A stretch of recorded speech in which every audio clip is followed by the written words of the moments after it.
Welcome to Feedback Fridays. My name is Lara Heimann, and I'm a physical therapist and creator of the Lit Yoga Method.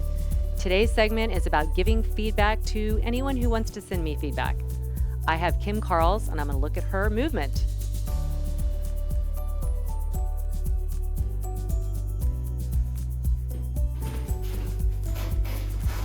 Hi, my name is Kim Karels. I've been practicing yoga for probably 15 years and lit yoga I think for 4 to 5 years.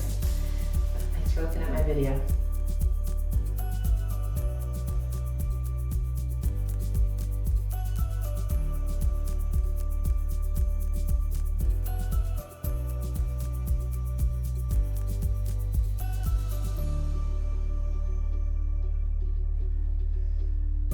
Okay. So I'm watching the bowl of her pelvis, which looks a little tilted, although she's really trying to get her abdominals there. She got it more neutral.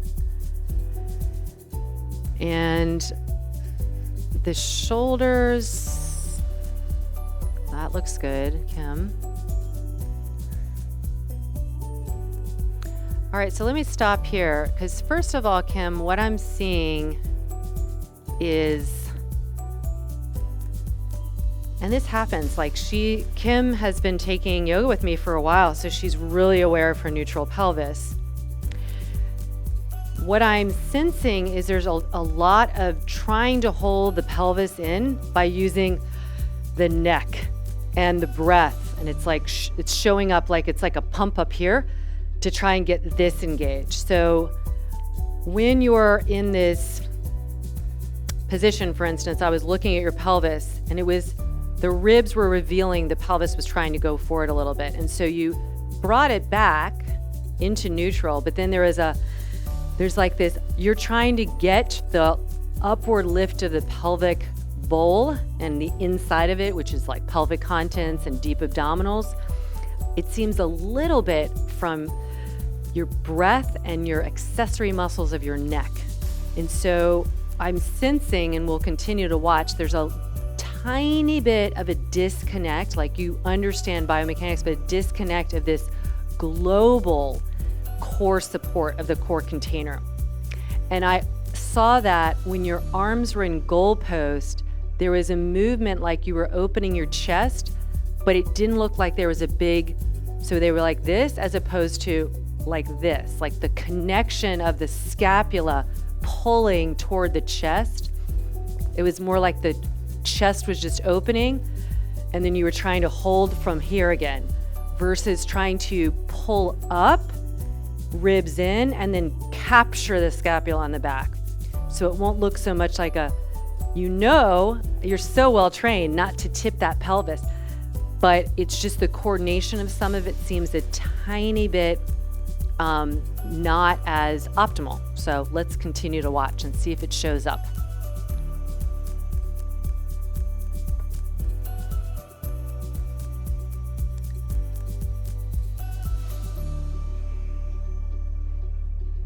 Yeah, and your head, there you go, you relaxed it, but I see a lot of your neck extensors trying to kick in too.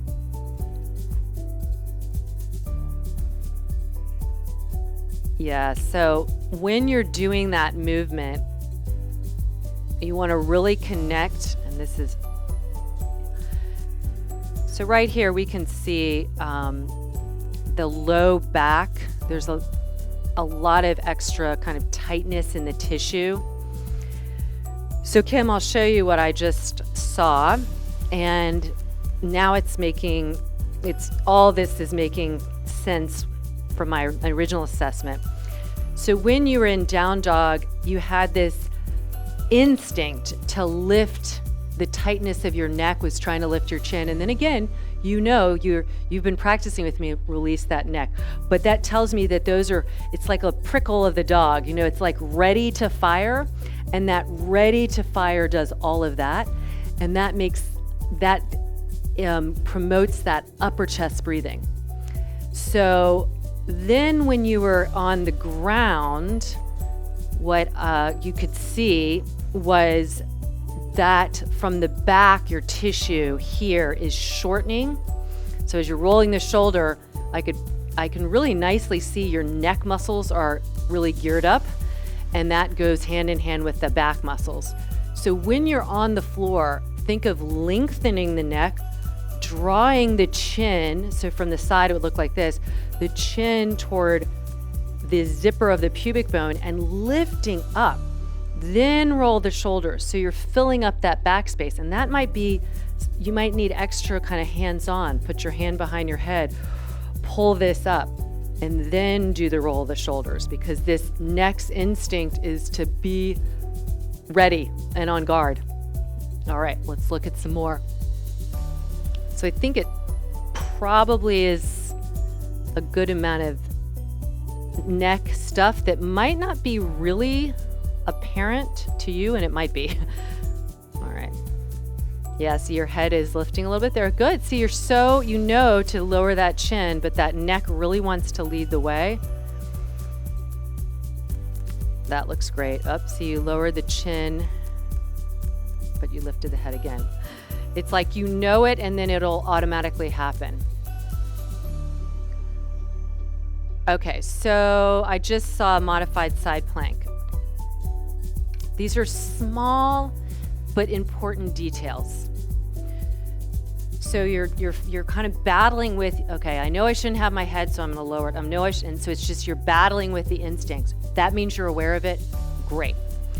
When you went into your modified side plank, your elbow really pitched forward, and not in a, I don't want you to bend that elbow. What that's showing me is the elbow going forward. That means the scapula is not tacked on. So look, if I just tacked my scapula on, but I didn't bend my elbow.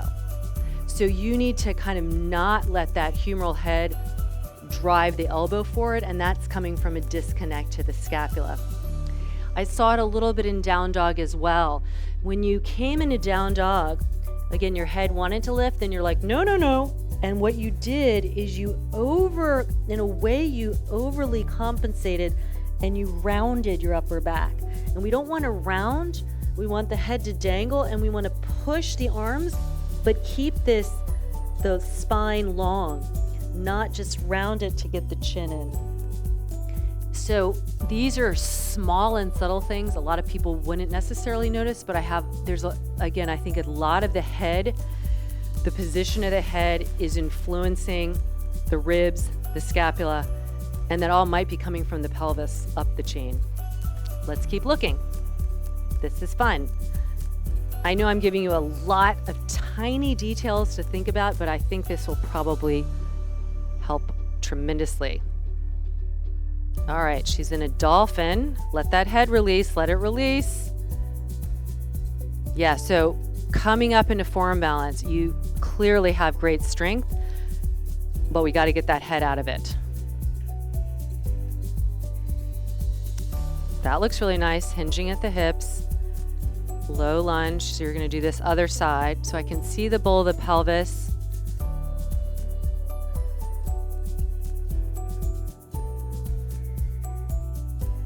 I'm watching the back of your neck. So you are lowering your chin, but you're not moving your skull back.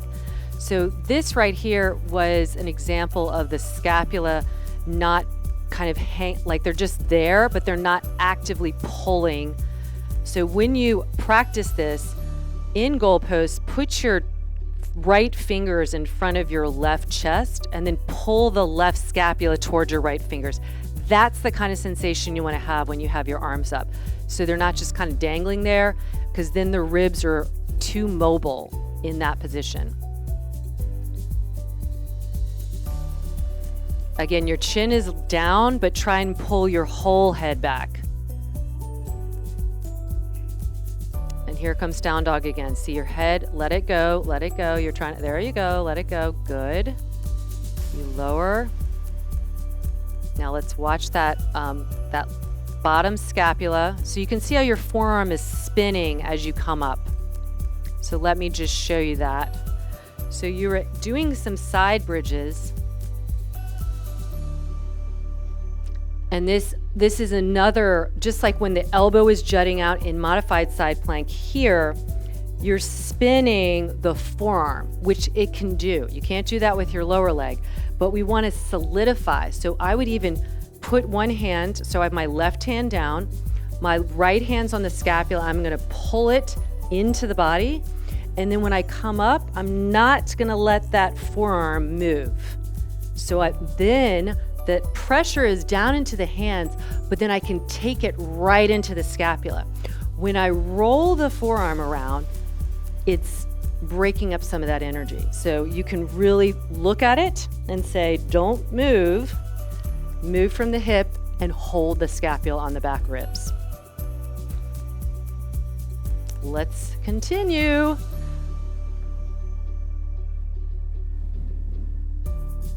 She's got a lot of great movement. Yeah, you do, Kim. Yeah, the head is the thing that's calling me when I see it. And I don't know if it's because of the pelvis. And I see that you're so aware of it as well. Like you're really trying to release it. And when you release it, you tend to round the whole back. So we need to find that sense of side of the neck being long. Okay, here's the modified side plank on this side. We can see you're trying to find that right scapula, but hook it in a little bit more. Release that, release your head, release it, release it. So when you practice that forearm balance, really let that go.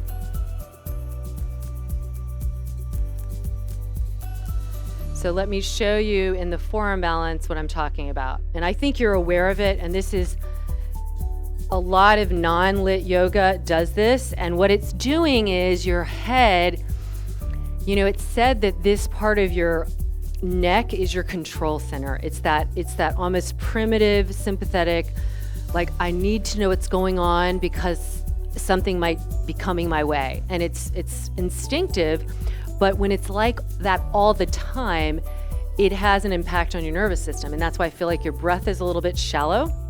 So really so you would let your chin go, you would let your head release, but I actually want you to pull your skull back so you can lengthen the neck.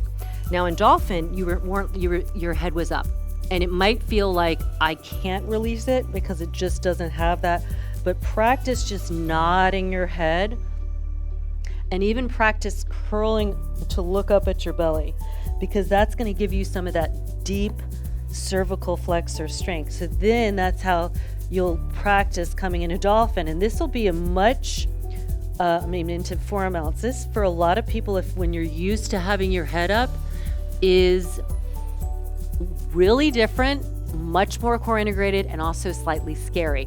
So really go slow and start to think of the zipper, the bottom of the chin and the pubic bone.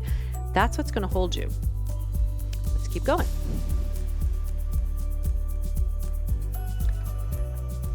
Kim has a lot of movement, a lot of great movement here. And clearly a very strong practice, Kim.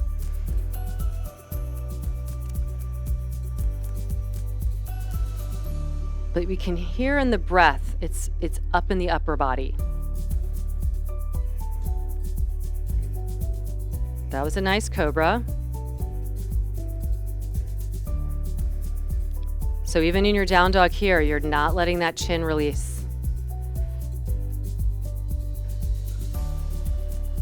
Good pike, but really the chin needs to release more. Nice jump back. So let's just take a moment for your Cobra, because you're doing these great sun salutations. And when you got into Cobra, I know you're doing it quicker because you're trying to get a lot of in, but I want you to think about, this is that opportunity of if you had your fingers in front and you're pulling that scapula toward your chest. So pull it, really feel that, because yours are still, you're using your hands, but there's just a little bit of a disconnect versus that. I want that. And that's the training of being able to do this without any of that happening.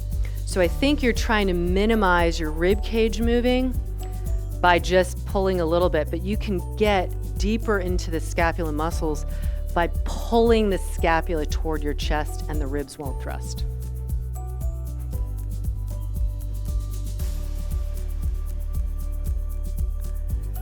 So you're doing some great sun salutations. I do think your connection to your deep core, let that chin go in the down dog. I mean, you're able to balance, but that's why your pelvis continues to go over, is your neck is holding you more than your abdominals. But they're doing, I mean, the abdominals are still working. Great line up there. Now here's where I want you to pull back more, or pull forward with the scapula more, I should say. All right, now she's gonna do her lift switch. Now that's better with the chin, and I think it's more comfortable. She's doing a sun sal L.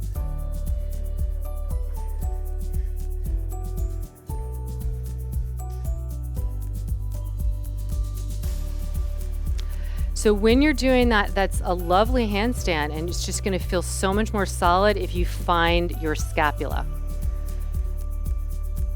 And I'll show you what I mean in a minute. Good position of your head as you're lowering.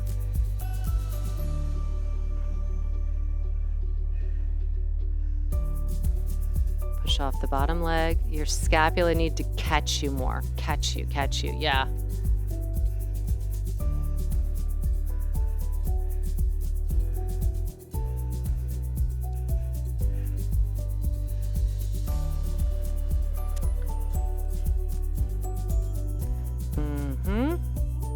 I'm just going to let this go and we'll do the sun sal L in a moment.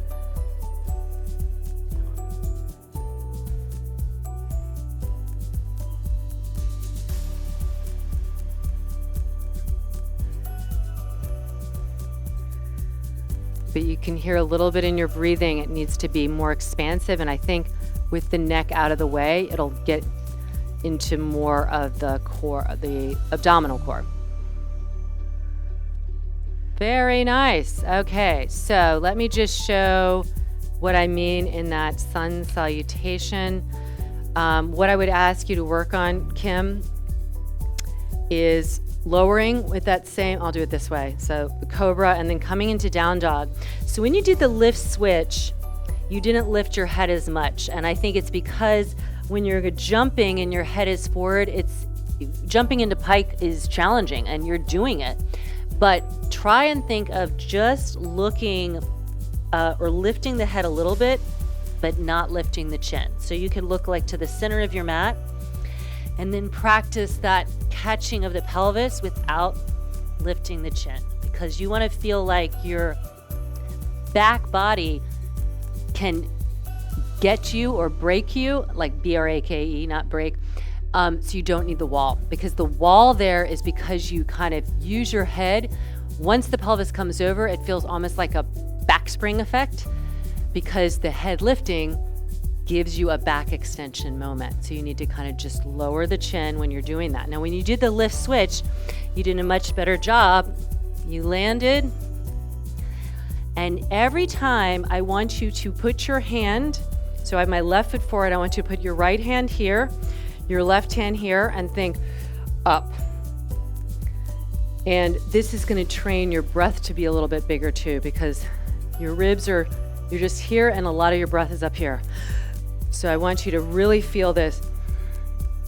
And filling up the back, then coming into that side lunge, maybe with the hand still there, coming around. Head is still in line. Left foot comes back. I'm not picking up my head, but you are rounding a little bit here. Keeping the neck, front of the throat lifted, push the floor away, catch that. Lower when you come into your warrior one. I would really do the same thing. Lift the pubic bone up, move the whole skull back, and lift the breath to the sides and back ribs. This tiny bit, or a lot, you might feel it a lot, of extra tension in your neck, you are doing such a great job working around, and you will get even more kind of optimization of energy, core stability by finding a way to hold that head back and then connect the scapula more so they're not just kind of there and not doing as much.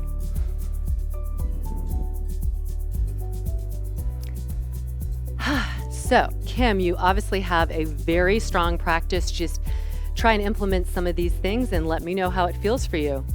And for all of you watching, please feel free to send me a video, and you can see I can really analyze it with an eagle eye and give you feedback to help you in maybe subtle ways, but those subtle ways will actually make huge transformational leaps in your practice, in your movement. So feel free to email or actually fill out the Google form, the link that's below, and send me a video up to 8 minutes. It can be shorter. It doesn't, hers was around 7. You can do 2 minutes, but give me some stuff to work with so I can give you feedback, especially anything that you're really struggling with. And as always, I'm pulling for you. Until next time, keep moving.